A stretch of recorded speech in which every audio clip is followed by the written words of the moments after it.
Lori, wherever you are, just feeling drawn to appreciate my heart. So those of you who feel like it, join in. Bum, bum, bum, bum, bum, bum, bum, bum.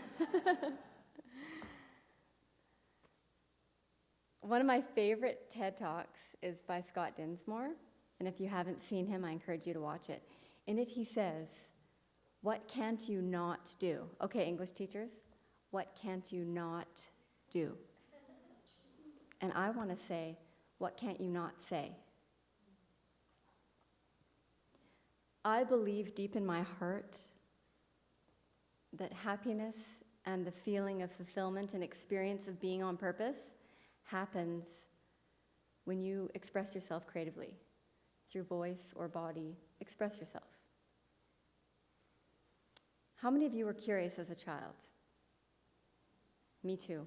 Super curious. In fact, I was one of those kids that could never sit still. I'd be like chasing butterflies and, oh, squirrel, butterflies and, oh, squirrel, and just running and endless questions. Why? How come? La, la, la, over and over again.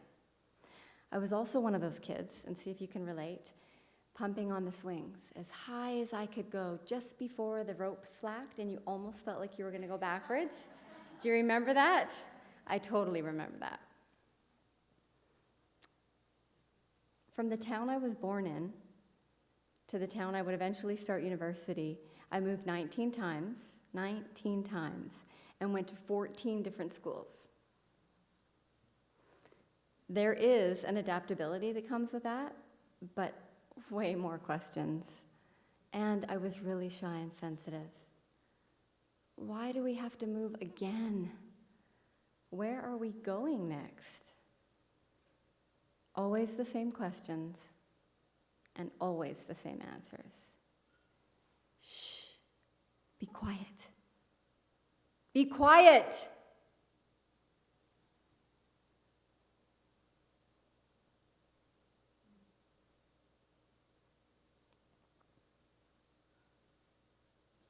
So I was.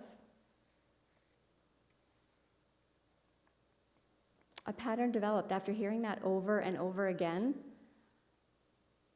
My curiosities and questions went into a little bit of a hibernation. I did become a pro at walking on eggshells and slipping in and out of places without being noticed. PhD in stealth and quiet. But yeah, my curiosities and questions went into hibernation. I felt lost. Have you ever said that to anyone? Be quiet? Maybe your kids? I have. Has anyone ever said that to you?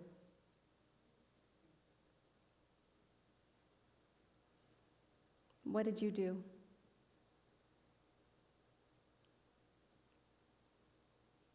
I had so much inside, here and here, that needed to come out. I felt like I was going to crack. I just wanted to share. I just wanted to ask all the questions that had been bubbling up, like since I was little.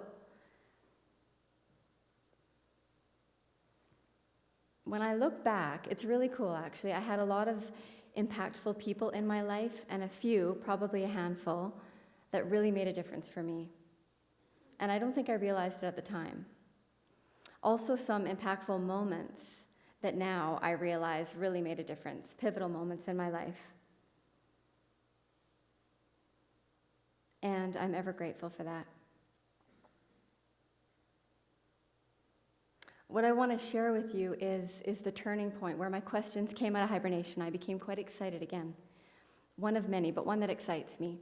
I was shopping in a store, and I was looking for a card, and it was as if this piece of art jumped off the shelf and right into my hands.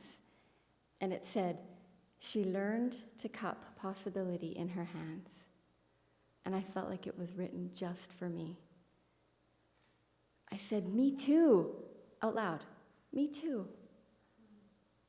And from that moment, I remembered, stay hopeful, listen to your heart. And this would be the beginning of a breadcrumb trail that I would follow for a long time. I still follow it today. The woman who created the piece of art, her name is Kelly Ray Roberts. And for those of you who don't know her, she was a medical social worker, full-time. And she kept having these whispers and questions come to her. Create art, make art. She had never, ever created art before. But she listened. She thought, sure, I'm feeling pulled to do this. So she did. Then she started selling it. And today she has a multi-million-dollar business. It's about taking leaps and risks and following your heart. It definitely didn't happen overnight, but the point is she kept on with it. She kept trusting and following her heart and listening to that voice. So to me, it's inspiring to listen to her story, and I encourage you to check her out because I just touched on her story. It's very, very inspiring. It's not only about the art, it's about listening to your heart and the possibilities that are in front of you. Trusting them and acting on them. When you are truly living a life that you want, you automatically bring joy to others. Something extremely important that I think some of us have touched on today is the willingness to turn off technology, to actually make the conscious choice to pause and go within and ask ourselves what we want, because we already know. It's just whether we take the time to ask or not. Our lives are so fast-paced, and I believe we easily get lost in the shuffle of it all. So I'm encouraging you to talk to your partner, your neighbor, somebody. Let's tell each other what we want. Give it voice, give it life by saying it out loud. You are here, we're all here to live the life we imagine, not the one someone else tells us we should, or the one we've been convincing ourselves we should, right? As an expression of my voice and me, I'm so excited because I created this new book and I simply want to share it with you. It's called Life a la carte, Playful Pause to Untangle. So just like you would choose an item on the menu, consciously choose to pause and play. Playing for me is doodling, wonder writing exercises, maybe a little bit of coloring.